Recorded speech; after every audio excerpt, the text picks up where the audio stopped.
আজ সপ্তম শ্রেণীর ব্যাকরণের একটি অধ্যায়, নানা রকম শব্দ। অধ্যায়টা দেখো, নানা রকম শব্দ। এই নানা রকম শব্দের যে অধ্যায়টা, সেই অধ্যায়টা নিয়ে আমাদের আলোচনা। প্রথমেই শব্দ কাকে বলে? তোমরা সবাই সপ্তম শ্রেণীতে পড়ো। অতএব শব্দ কাকে বলে, শব্দ কিভাবে গঠিত হয়, শব্দের প্রয়োজনীয়তা কোথায়, এটা আমরা শিখেছি। না, শব্দ কি না, যখন কতকগুলি বর্ণ পাশাপাশি বসবে এবং একটি অর্থ প্রকাশ করবে। অর্থ প্রকাশ করলে তখন তাকে আমরা শব্দ বলি। এই শব্দের সার্থকতা কোথায়? না, এই শব্দ আমরা তো ব্যবহারিক জীবনে প্রয়োগ করি, আবার এই শব্দগুলোই বিভক্তিযুক্ত হয়, বিভক্তিযুক্ত হয়ে পদে পরিণত হয়, তারপর সেগুলি বাক্যে ব্যবহৃত হয়। তো এখন আমাদের আলোচনা কিন্তু পদ নয়, এখন আমাদের আলোচনা শব্দ। এখন তাহলে যে শব্দ তৈরি হয়, সে শব্দ তৈরি করার যে পদ্ধতিগুলো, আমরা সন্ধিজাত শব্দ দেখেছি, সমাসের ফলে নতুন শব্দ তৈরি হয়, উপসর্গ করে নতুন শব্দ তৈরি করা যায়, আবার প্রকৃতি প্রত্যয় করেও নতুন শব্দ তৈরি করা যায়।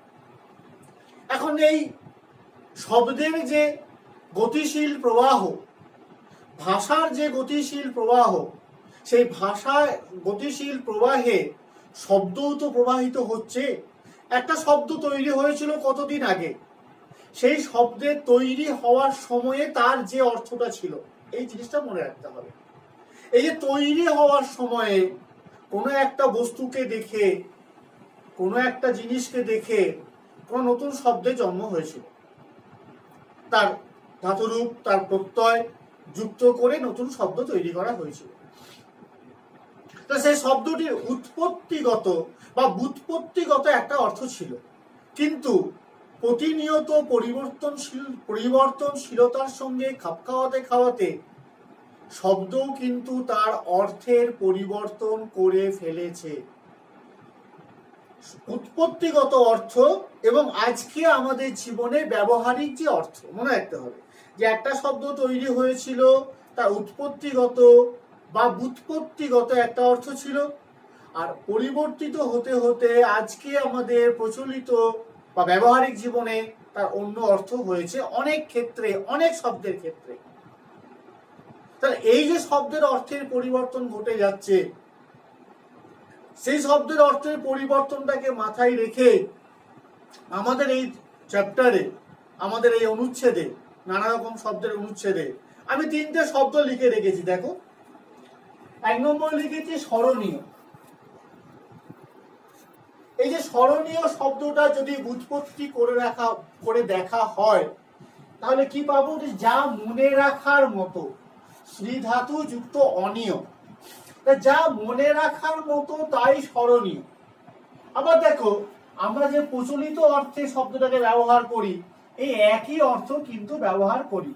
অর্থাৎ এই যে স্মরণীয় শব্দটা, এই স্মরণীয় শব্দটার ব্যুৎপত্তিগত অর্থ, ব্যুৎপত্তিগত অর্থ মানে কি না, শব্দটা কিভাবে তৈরি হয়েছিল, সেই ব্যুৎপত্তিগত অর্থ এবং আজকের প্রচলিত অর্থ উভয়ই কিন্তু এক।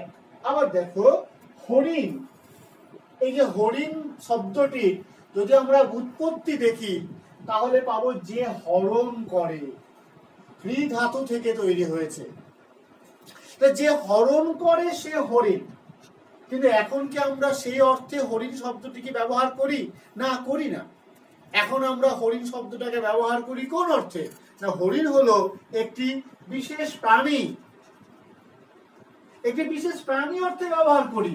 তাহলে দেখো, এই যে হরিণ শব্দটি, এই হরিণ শব্দটির যে ব্যুৎপত্তিগত অর্থ এবং প্রচলিত অর্থ, আজকের যে প্রচলিত অর্থ, সেই দুই অর্থের মধ্যে কিন্তু অনেক পার্থক্য দেখতে পাচ্ছি। 3 নম্বর উদাহরণ দেখো, আমি লিখেছি পঙ্কজ।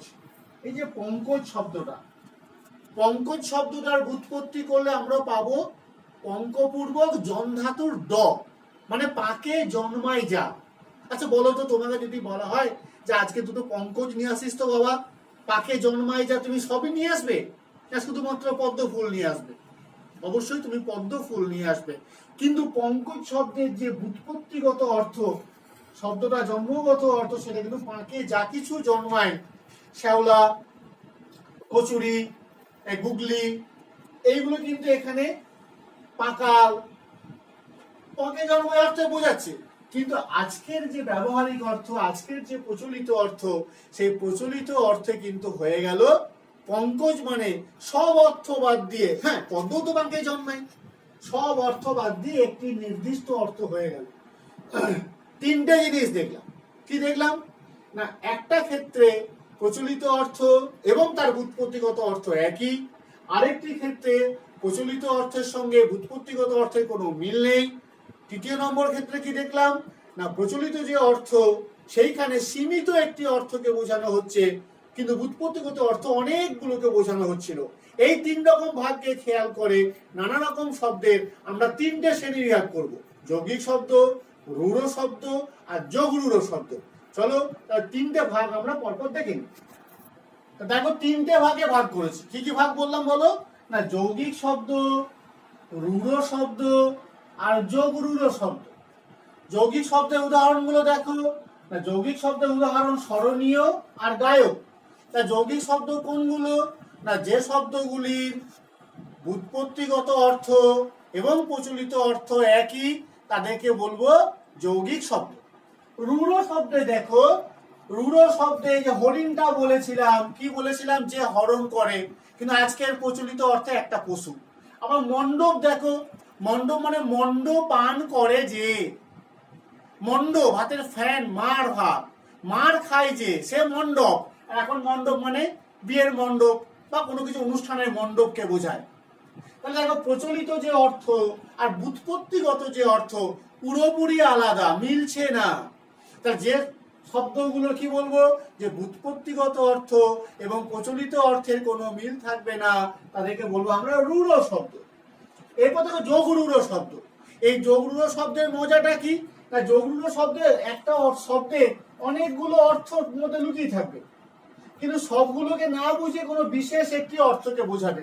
যেমন পঙ্কজ, পঙ্কজ মানে কিন্তু পদ্ম, শ্যাওলা, পাকাল, কচু, অনেকগুলোকে বোঝাচ্ছে, কিন্তু সবগুলোকে বাদ দিয়ে শুধুমাত্র একটি বিশেষ অর্থকে বোঝাচ্ছে, তখন তাকে আমরা বলছি যোগরূঢ় শব্দ। এই যে ভাগটা, এই ভাগটা কিন্তু শব্দের অর্থগত শ্রেণীবিভাগ।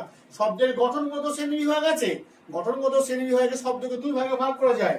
গঠনগত শ্রেণীবিভাগে শব্দ কয় ভাগে ভাগ করা যায় বললাম? দুই ভাগে। এটা অর্থগত শ্রেণীবিভাগ তিন ভাগ: যৌগিক, রূঢ়, যোগরূঢ়। আর গঠনগত যে শ্রেণীবিভাগ শব্দের, সেই গঠনগততে শব্দকে আমরা দুটো ভাগে ভাগ করতে পারি। এক হচ্ছে মৌলিক শব্দ, আর দুই হচ্ছে সাধিত শব্দ। এই মৌলিক শব্দ আর সাধিত শব্দের আলোচনা আমাদের এই অধ্যায়ে নেই। ঠিক আছে, এরপরে ধন্যাত্মক শব্দের পাঠটা দেখে নাও। এই দেখো এরপরের যে দুটি ভাগ আছে আমাদের, কি না শব্দ দ্বৈত ও ধন্যাত্মক শব্দ। তাহলে শব্দ দ্বৈত, এই শব্দটাকে ভাঙো। শব্দ দ্বৈত মানেটা খেয়াল করো। শব্দ দয়ে বয়ে ঐত, দ্বৈত। এই শব্দ দ্বৈত মানে কি? না শব্দ দ্বৈত মানে হলো একই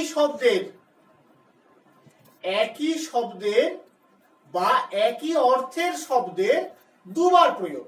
যেমন আমি রাস্তায় হাঁটছি, যদি বলি আমি রাস্তায় হাঁটছি,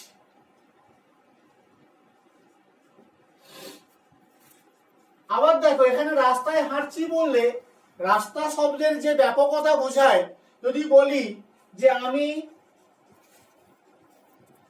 রাস্তায় হাঁটছি, তাহলে কিন্তু এই যে রাস্তায় হাঁটছি, তাহলে কিন্তু অনেক রাস্তায় হাঁটার কথা বোঝায়। আমি পথে পথে হাঁটছি, তাহলে কিন্তু অনেক ব্যাপকতা অর্থে বোঝানো হচ্ছে। তাহলে শব্দ দ্বৈতের কাছে যদি আবার একটা অন্য উদাহরণ দিই, যে একই অর্থের শব্দের দুবার প্রয়োগ। আমার কাছে টাকা নেই বলতে যে অর্থ, যে দোতনা, যে ব্যাপকতা বোঝায়, যদি আমার কাছে টাকা পয়সা নেই, তাহলে কিন্তু তার ব্যঞ্জনে আরো অনেক বেশি বেড়ে যায়। তাহলে শব্দদ্বৈতের কাজটা কি? না, শব্দদ্বৈতের কাজ হলো একই শব্দের দুবার প্রয়োগ বা একই অর্থের শব্দের দুবার পাশাপাশি প্রয়োগ করে অর্থের ব্যঞ্জনা, অর্থের দোতনা, অর্থের ব্যাপকতাটাকে বাড়িয়ে দেওয়া। আকাশটা লাল, আকাশে লাল রং ছড়িয়ে পড়েছে। এখানে আকাশ বলতে যে অর্থ তোমাদেরকে বোঝানো হয়, আর যদি বলি আকাশে আকাশে লাল রং ছড়িয়ে পড়েছে, তাহলে তখন কিন্তু সমগ্র প্রকৃতি চরাচরকে বোঝানো হচ্ছে। খেয়াল রেখো, এই ব্যঞ্জনাটা, এই দোতনাটা বোঝানোই শব্দদ্বৈতের মূল কাজ। 2 নম্বরে কি বলছিলাম? 2 নম্বরে বলছি যে ধন্যাত্মক শব্দ। এই ধন্যাত্মক শব্দের মধ্যে দেখো, তোমরা অনেক শব্দ নিজেরা ব্যবহার করে থাকো। ধন্যাত্মক শব্দের অর্থ হচ্ছে যে শব্দগুলোর ধ্বনি আত্মা। ধ্বনি আত্মা মানে কি? না, ধ্বনি থেকে যে শব্দগুলো তৈরি হয়। কেউ যদি বলে যে আমি হাঁটতে গিয়ে দুম করে পড়ে গেলাম, আমার কানের পাশ দিয়ে হুস করে চলে গেল, বা ঠাস করে চড় মারলাম, তাই ধ্বনি থেকে যে শব্দগুলো তৈরি হয়, মাথার উপরে ফ্যানটা বনবন করে ঘুরছে, এই যে শব্দগুলো, বা সে ধপাস করে পড়ে গেল, এই শব্দগুলোর উৎপত্তি কিন্তু ধ্বনি থেকে, সাউন্ড। ঠিক যেমন করে সাউন্ডটা হয়, চটাস করে চড় মারলাম, আওয়াজটা যেমন হয়, সাউন্ড যেটা হয়, শব্দ যে তৈরিটা হয়, সেই ধ্বনিটা থেকে কিন্তু এই শব্দগুলোর উৎপত্তি হয়েছে। মানে এই শব্দ, ওই ধ্বনিটাই এই শব্দগুলোর আত্মা, তাই ধন্যাত্মক শব্দ। এই ধন্যাত্মক শব্দের দেখো, এই ধন্যাত্মক শব্দের আবার 2টি ভাগ আছে।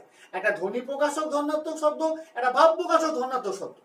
তাহলে শব্দদ্বৈতের কতগুলো ব্যঞ্জনা ব্যবহার করে থাকি, বা ধন্যাত্মক শব্দের কি কি ভাগ, তো আরেকবার দেখে নিই আমরা।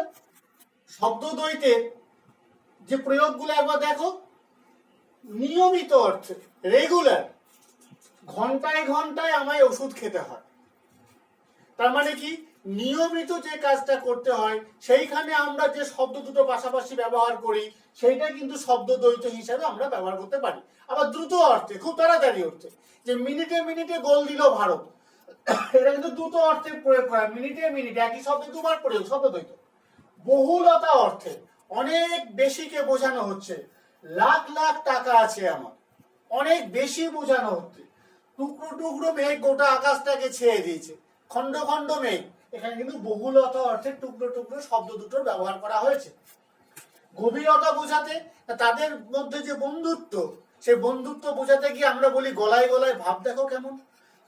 এই যে গলায় গলায় ভাব, এটা কিন্তু তাদের বন্ধুত্বের গভীরতা বোঝাতে বোঝানো হয়েছে। সাহায্য করা অর্থে, কাউকে হেল্প করবো আমরা, সে সাহায্য করা অর্থে হাতে হাতে কাজটি করে নাও। এই যে হাতে হাতে একই শব্দের দুবার প্রয়োগ, এই একই শব্দের দুবার প্রয়োগে কিন্তু হাতে হাতে শব্দ দুবার প্রয়োগে সাহায্যের ভাব ফুটে উঠছে। তারপর বললাম দেখো যে ধন্যাত্মক শব্দের 2টো ভাগ, একটা হচ্ছে ধ্বনি প্রকাশক আর একটা ভাব প্রকাশক। ধ্বনি প্রকাশক মানে যেগুলো ধ্বনি আত্মা, তুমি দেখতে পাচ্ছ, শুনতে পাচ্ছ, আমি এখানে চাপড়াই ঠং করে আওয়াজ হবে, এই ধ্বনিটা তুমি শুনতে পাচ্ছ। কিন্তু যদি বলি আমার মনের ভিতরটা চিনচিন করছে, আমার মাথাটা ঝিমঝিম করছে, এই যে ঝিমঝিম করছে তুমি দেখতে পাবে, ব্যথায় আমার পাটা হাঁটুটা চিনচিন করছে, দেখতে পাবে? তাহলে না, তাই ধন্যাত্মক শব্দ 2টো ভাগ করবো। যে ধ্বনিটা আমরা দেখতে পাবো, যেমন যদি বলা হয় যে সে দুম করে পড়ে গেল, ঠিক যে পড়ে যাওয়ার যে আওয়াজটা দুম, সে আওয়াজটা আমরা শুনতে পাবো কানে, আর ওই দুম শব্দ থেকে তৈরি হয়ে গেল ধ্বনি প্রকাশক একটা ধন্যাত্মক শব্দ। আর অর্থ, এই আমাদের ভাব প্রকাশক যেটা, যে আমার বুকের ভেতরে ধরাস ধরাস করছে, মাথাটা কেমন ঝিমঝিম করছে, হাতগুলো চিনচিন করছে, এইগুলো কিন্তু আওয়াজটা তুমি দেখতে পাবে না। মাথার উপরে ফ্যানটা বনবন করে ঘুরছে, সনসন করে বাতাস বই, তুমি শুনতে পাবে। কিন্তু এমন কিছু ধ্বনি আছে, এমন কিছু ধন্যাত্মক শব্দ আছে, যেগুলো তুমি বাইরে দেখতে পাবে না, সেগুলো তোমাকে অনুভূতি দিয়ে বুঝতে হবে। তাই সেগুলো বলছে ভাব প্রকাশক ধন্যাত্মক শব্দ। সেই ভাব প্রকাশক কোনগুলো? ধরাস, ঝিমঝিম, বা খাঁখা করছে, গ্রামটি খাঁখা করছে, এই খাঁখা বলে কোনো আওয়াজ শুনতে পাও না, একদম শূন্যতা অর্থে, সেই শূন্যতা অর্থে খাঁখাটাকে ব্যবহার করা হয়। অভ্যাস করো, অনুশীলন করো, দেখো ভালো লাগবে। ধন্যবাদ।